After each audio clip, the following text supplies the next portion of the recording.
Bonjour à toutes et à tous et bienvenue sur French Press, l'émission qui donne la parole à celles et ceux qui font l'actualité littéraire en France, l'émission produite par l'Université Ohio State et son centre d'excellence.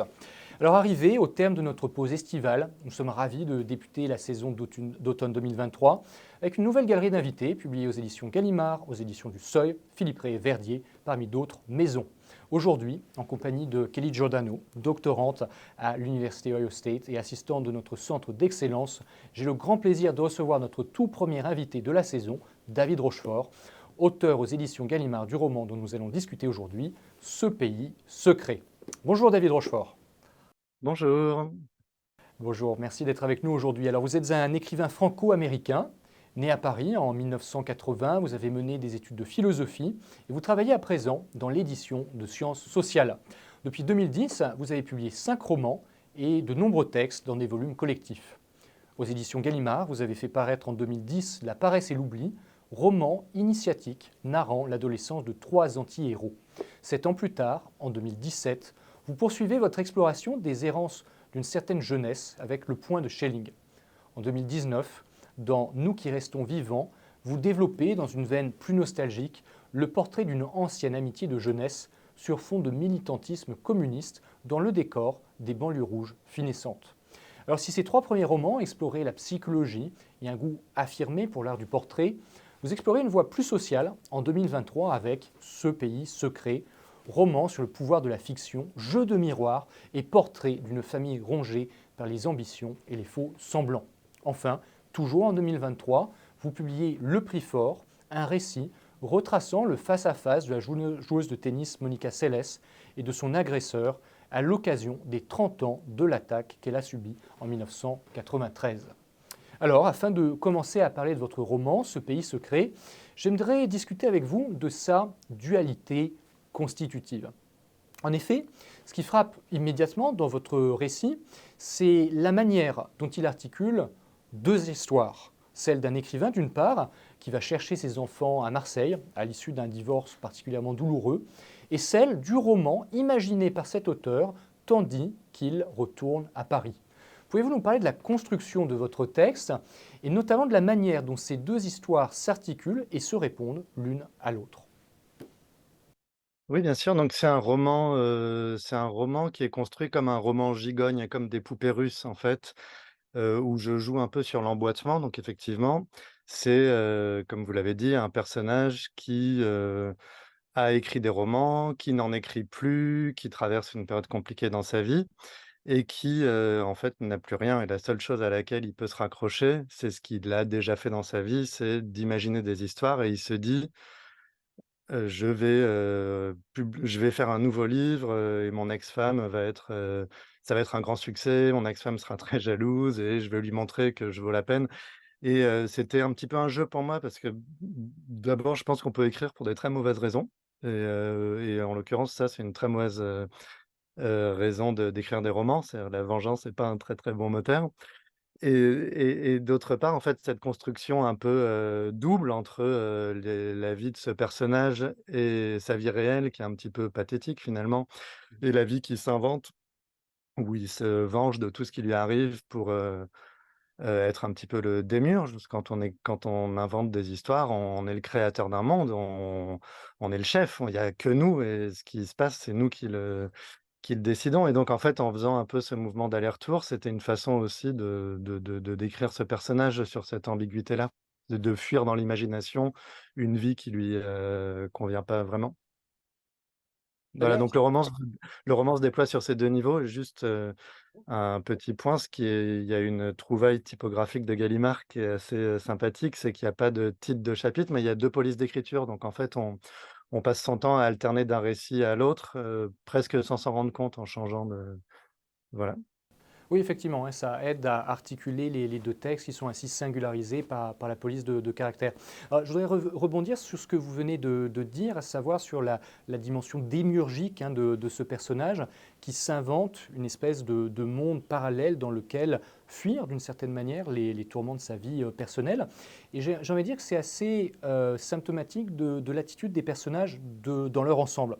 Alors en effet, tous les personnages de votre roman se retirent dans une forme de pays secret, hein, comme le titre l'indique, pays secret qui leur est propre. L'un ne rêve que de vivre au contact de la nature et le plus loin possible des autres hommes. L'autre se retire mentalement sur une île en Italie.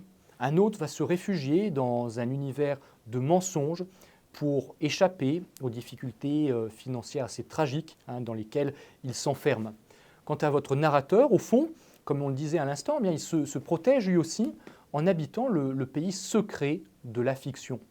En quoi vos personnages sont-ils victimes d'attentes intenables qui en viennent à les pousser à des conduites délétères pour eux-mêmes, mais également pour leur entourage? Et par ailleurs, est-ce que la fuite dans la fiction est finalement le seul échappatoire qui leur reste dans un réel de plus en plus oppressant et difficile? Alors la fuite, moi, c'est un thème que je trouve, très beau et c'est un thème sur lequel je travaille depuis très longtemps. En fait, dans tous mes romans, c'est un sujet, c'est un moteur psychologique qui porte mes personnages et j'ai beaucoup travaillé sur, un certain type de fuite qui est la fuite en avant. C'est-à-dire qu'on fait quelque chose qui est, un comportement un petit peu irrationnel et ensuite au lieu de le rétablir, on va l'aggraver et vraiment, s'enfoncer dans un comportement, pathologique au lieu de faire marche arrière et c'est un moteur psychologique que j'ai trouvé toujours intéressant à travailler, chez différents personnages dans mes différents romans et donc dans ce roman-ci, il y a un des personnages qui est complètement sur ce profil-là, c'est le personnage du fils qui, monte une escroquerie financière qui en fait est une pyramide de Ponzi et donc la pyramide de Ponzi, c'est la définition d'une fuite en avant, c'est qu'on crée une escroquerie et pour nourrir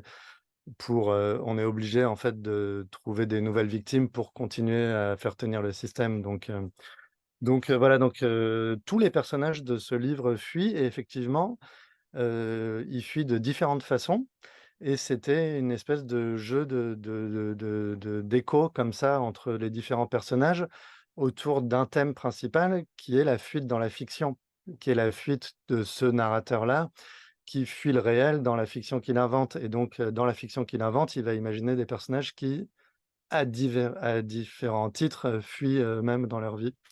Donc voilà, donc il y a un jeu de miroir comme ça entre la fuite du narrateur et ce que font les personnages, voilà. Oui, c'est vraiment la construction de votre roman est vraiment admirable. On voit justement ces jeux d'écho autour d'un certain nombre de thèmes, celui de la fuite, mais j'ai envie de dire aussi celui de la famille, qui est peut-être l'un des autres thèmes principaux de votre roman, qui fait une espèce de connexion entre l'univers de la fiction et l'univers du narrateur, de l'écrivain qui est au centre de votre texte. C'est par-delà le thème de la fuite dont vous venez de parler, c'est le thème de la famille, n'est-ce pas? Et je voudrais citer cette citation que vous connaissez sans aucun doute, à savoir cette citation d'André Gide, famille, je vouée. Alors famille, je vouée, foyer clos, porte refermée, possession jalouse du bonheur. Alors vous avez à coup sûr reconnu cette citation célèbre d'André Gide, que pourraient sans doute s'approprier plusieurs personnages de votre roman. En effet, à des degrés divers, tous vos personnages sont victimes de familles vraiment oppressantes. Joffre, vous en avez parlé à l'instant, souffre par exemple de n'avoir pas fait d'études alors qu'il était le fils d'un univers respecté. Lola, quant à elle, grandit dans une famille vraiment dysfonctionnelle, tandis que votre narrateur est en proie à l'hostilité de sa belle famille qui lui reproche de ne pas gagner assez d'argent. Alors, en quoi vos personnages sont-ils victimes de leur environnement familial et existe-t-il pour eux la possibilité d'un épanouissement qui s'accomplirait au sein de la famille plutôt que dans l'abandon pur et simple de cette dernière? Alors d'abord la famille, c'est le milieu littéraire par excellence puisque c'est une communauté familiale, c'est des gens qui vivent ensemble par la force des choses et qui peuvent être, très différents mais qui sont tenus ensemble et donc on peut avoir des frictions, des haines, des amours, des relations très fortes, très dysfonctionnelles ou pas dysfonctionnelles du tout. Mais c'est un milieu où il se passe quelque chose, très clairement. Et donc, en termes littéraires, c'est un écosystème, si on peut dire, qui est très parlant et très riche. Donc, c'est une matière, c'est une pâte vraiment intéressante. Donc moi, c'est vraiment un roman. Ce pays secret, c'est un roman sur la famille, parce qu'en fait, dans sa construction même, ce qu'il raconte comme histoire dans, l'histoire, inventée par le personnage, c'est une famille qui explose en 72 heures. Ouais. En fait, c'est, tous les faux-semblants, tout ce qui avait été construit, le visage social qu'on montre, les bonnes apparences, sur 3 générations, puisqu'il y a les grands-parents, les parents, enfin le père, le fils, hem, tout explose en 3 jours puisqu'il y a un moment de vérité et c'est ce moment de vérité-là qui est raconté.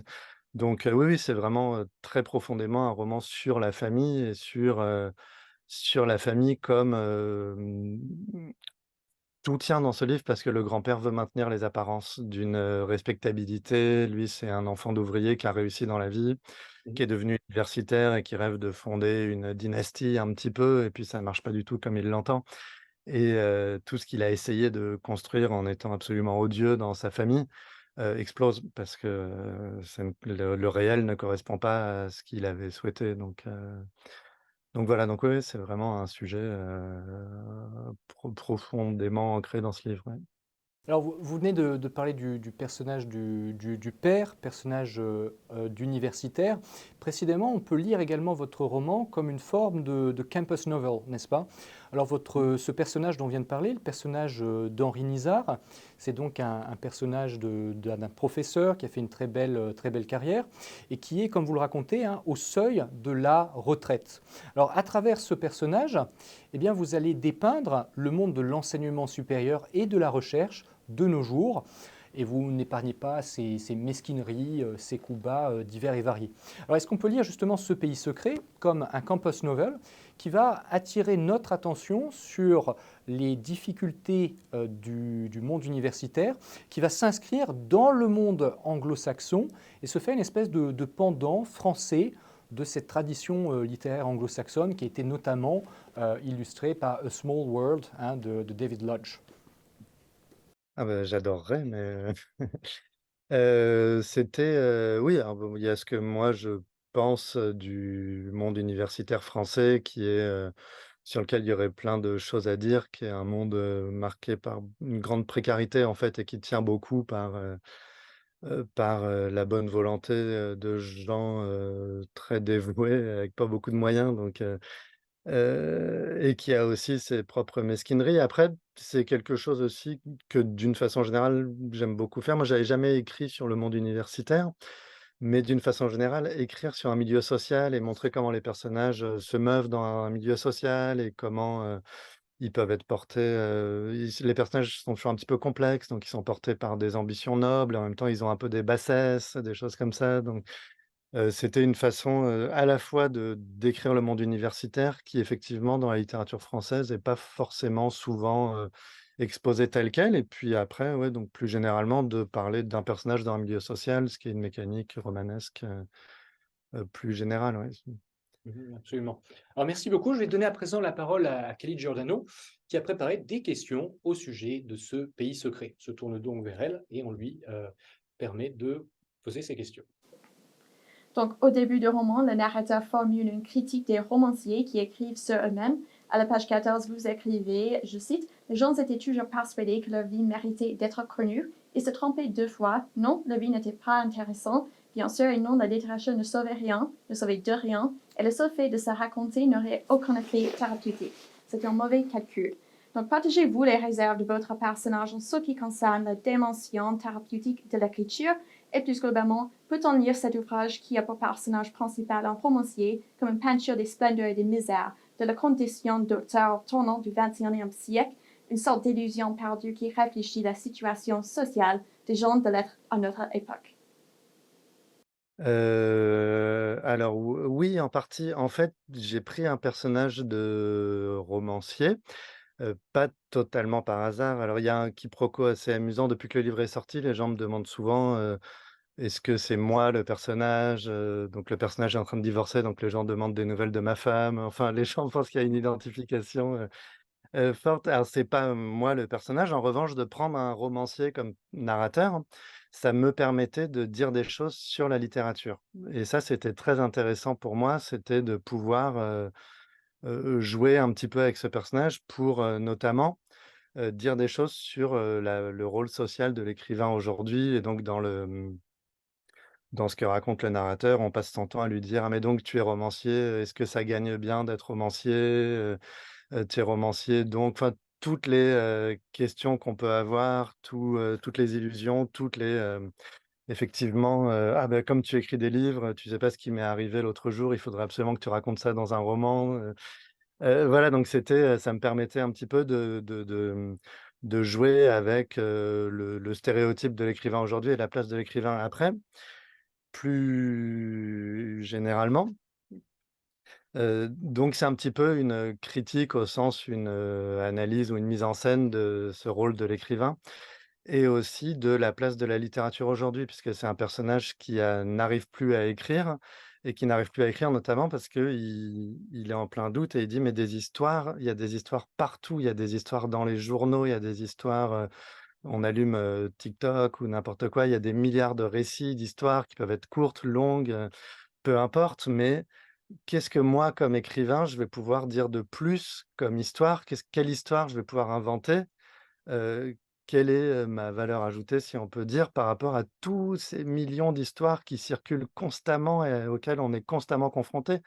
Par rapport à, quelqu'un qui vit au XVIIIe siècle, il est confronté à infiniment moins de récits qu'aujourd'hui et donc voilà, donc en fait, de prendre ce personnage d'écrivain, ça me permettait de jouer un petit peu avec ces idées sur, ce que c'est qu'être un écrivain aujourd'hui et dans quel environnement, social, mais aussi, culturel, il évolue. Très bien. Et comme nous l'avons déjà mentionné, deux récits séparés s'entrecroisent et se reflètent dans ce pays secret pour raconter le réel et l'imaginaire. De quels ouvrages vous êtes-vous inspiré pour créer ce roman et pour tisser ces deux récits tout au long du texte? Ah, c'est une vaste question, l'inspiration. C'est une très bonne question. Hem Moi, j'ai beaucoup, enfin, je pense comme beaucoup de gens, je lis par phase un peu monomaniaque, donc j'ai des moments où vraiment je suis plongé dans des auteurs et dans l'univers de certains auteurs. Je crois que j'étais, gravement, dans Simenon au moment où j'ai écrit ça et que je lis depuis longtemps, mais où j'avais une, crise, aiguë de simenonite et donc voilà, donc je pense qu'il y a un petit peu cet univers-là, qui était, au moment où j'écrivais ce livre-là, que j'ai et voilà. Après j'ai un peu du mal à dire une influence sur l'écriture d'un livre, c'est toujours au long cours, c'est des choses qui nous nourrissent pendant longtemps, voilà et je l'ai écrit en 2 fois aussi. Les 2 récits, je les ai pas écrits en parallèle. Donc voilà, j'ai écrit le roman et après j'ai écrit les parties du narrateur que j'ai emboîtées. Donc c'était, dans la construction, ça s'est fait comme ça aussi. Merci.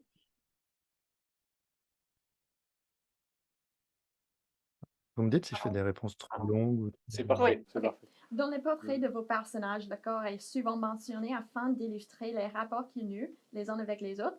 Par exemple, à la page 47 du roman, Elise est précisément décrite alors qu'elle tombe malade. Dans quelle mesure la dimension corporelle des personnages vous permet d'ajouter une dimension supplémentaire à l'évocation de leur psychisme et aussi qu'apprend le lecteur en lisant le corps de vos personnages? ah! Et bah, c'est une très bonne question à laquelle je n'avais jamais pensé. La dimen ah oui, ah non, beh, c'est je vais réfléchir en direct à ce que je réponds. Alors le corps, oui, le corps est présent, par le biais de la maladie, par le biais de la vieillesse, puisque le personnage d'universitaire Henri Nisard, en fait, qui va prendre sa retraite, refuse d'admettre qu'il va prendre sa retraite, refuse d'admettre qu'il vieillit et là, j'en fais un petit peu une farce où il y a son corps commence à le lâcher un petit peu et il le prend vraiment d'une façon tragicomique, et pour le coup, là, la relation qu'il a à son propre corps, j'en fais vraiment une farce et c'est une façon aussi de dire quelque chose du personnage. Donc c'est vrai que, non, c'est vrai que le corps est présent et que alors j'y avais pas pensé, mais sans doute que je l'ai fait, justement, c'est intéressant quand ça exprime quelque chose sur les personnages, donc sans doute que c'est un outil que j'ai utilisé pour dire quelque chose de ces personnages. Ma dernière question, c'est la plupart de vos personnages sont des parents souvent dépassés par les problèmes de leurs enfants et confrontés pour leur part à des difficultés personnelles insurmontables. En quoi votre roman peut-il se lire comme une méditation sur le métier de parent et diriez-vous que vous établissez une différence dans la représentation que vous donnez des rapports entre les enfants et leur mère et des enfants avec leur père? Alors c'est une méditation sur, la parentalité parce que c'est le rapport le plus fondamental qui est le rapport de transmission et pour, transmettre, il faut, avoir de quoi transmettre et penser que ce qu'on a à transmettre est bien et c'est pas si évident que ça et donc moi c'est des transmissions un petit peu cabossées où les personnages sont, pas suffisamment sûrs d'eux-mêmes pour, penser être des bons parents et donc ça crée un rapport effectivement, assez, perturbé et des familles complètement dysfonctionnelles comme celle dont je parle dans ce roman-là, parce que les personnages sont pas suffisamment ancrés et pas suffisamment sûrs d'eux justement pour ce que je disais, pour ces histoires de personnages qui fuient, qui refusent d'être assis dans le réel, mais qui sont constamment en train de fuir et ça leur permet pas d'assurer une transmission et d'être des bons parents parce qu'ils sont pas du tout, sûrs d'eux-mêmes et sûrs de ce qu'ils veulent, transmettre à leurs enfants, donc ça fait des relations complexes. Très bien. Voilà et après est-ce qu'il y a des relations différentes, en général ou dans mes romans entre, père et enfant ou mère et enfant? C'est une bonne question. J'ai souvent en fait, j'ai remarqué, c'est pas on n'écrit jamais consciemment, enfin on n'écrit pas sur un programme en disant, voilà un thème, sur lequel que je vais aborder. Mais avec le recul, on voit des thèmes apparaître et j'ai beaucoup, finalement écrit sur les pères. Alors je sais pas pourquoi, mais, c'est un thème qui est souvent sorti, voilà. Et pour finir, si vous voulez bien, je voudrais revenir à une question que vous avez évoquée, c'est celle de la structure, n'est-ce pas, du texte. J'ai été très surpris par ce que vous avez dit, à savoir que vous avez écrit finalement 2 romans que vous avez écrits successivement avant de les combiner. Est-ce que vous pourriez nous parler un petit peu, s'il vous plaît, justement de ce travail de combinaison? Est-ce que ça vous a amené à faire des coupures, des réécritures de certaines parties, afin de précisément favoriser cet agencement des 2 histoires, cette connexion des 2 récits qui sont rassemblés sous la couverture de ce pays secret? Oui, alors ça s'est fait assez naturellement en fait, parce que quand on commence un livre, a priori, on a une vague idée d'où on veut aller, mais c'est jamais, 100 précis et donc j'ai écrit le roman, finalement j'ai commencé par écrire le roman qui est imaginé par le narrateur Mmh. et c'était mon livre et donc j'avançais, il y avait ces différents personnages qui alternaient, enfin l'histoire du père, du fils, enfin voilà, cette famille, je racontais l'histoire de cette famille et arrivé à 90 de l'histoire, j'avançais, je me disais: «Il manque, un point de vue, il manque quelque chose» et je me suis arrêté, avant la fin de l'histoire en me disant: «Il faut que j'ai un point de vue» et là, j'ai écrit, assez rapidement, l'histoire de ce personnage qui, invente, ce roman, et c'était un travail, très agréable à faire. C'est un travail de couture, en fait, déjà de développer un personnage, donc qui a sa propre histoire, qui a sa vie, qui a sa situation personnelle. Donc c'était comme si j'avais prévu d'écrire un roman et puis je me retrouvais embarqué dans l'écriture d'un deuxième roman et puis, bah, comme j'adore écrire, j'étais assez, ça me déplaisait pas, quoi et en plus, en termes de montage, c'était presque comme, du montage, de cinéma. C'est-à-dire qu'il y avait des raccords à faire et il fallait que les choses, alors l'idée, c'est que ça se voit pas trop et que ce soit pas trop explicite, sinon c'est un peu artificiel. Mais en fait, il y a constamment des échos sur des thèmes ou des lumières qui vont, dans la lumière du train, dans ce que fait le narrateur et ensuite on va avoir un écho dans le chapitre d'après où le narrateur, il caresse les cheveux de ses enfants et puis ensuite ça enchaîne sur, la mère qui caresse les cheveux de son fils. Donc il y a plein de petits raccords comme ça qui sont faits pour, bah, déjà pour qu'on comprenne que c'est pas juste moi qui ai empilé des histoires, mais que tout ça est lié et puis aussi, pour que ce soit fluide. En fait, que ce soit une lecture, enfin j'espère que ça a marché, mais qu'on le lise d'une traite sans se dire, qu'est-ce que c'est que tous ces personnages? C'est des histoires et que ça se lise de façon, harmonieuse. Donc il y avait vraiment ce travail de montage. Oui, vraiment, c'est un travail de montage que vous avez particulièrement bien réussi, parce que, comme je vous le disais, j'étais très surpris d'apprendre durant cette conversation. Vous aviez écrit le livre de cette manière-là. Et donc, véritablement, la transition entre les deux récits se fait de manière vraiment fort habile. Alors, merci beaucoup. C'est la fin de notre émission. Nous aurons très bientôt la joie de nous entretenir avec la professeure Jennifer Tamas de l'Université de Rutgers dans le New Jersey et autrice d'un essai aux éditions du Seuil intitulé « Au nom des femmes ». Invitée par notre centre d'excellence, l'autrice sera d'ailleurs présente avec nous à Columbus afin de mener cette discussion en personne. En attendant cette prochaine rencontre, n'hésitez pas à nous suivre sur les réseaux sociaux et à regarder nos précédents entretiens sur le site de la Villa Albertine, le site des services culturels de l'ambassade de France aux États-Unis. Un grand merci encore pour votre présence avec nous, David Rochefort, et à très bientôt. Merci à vous.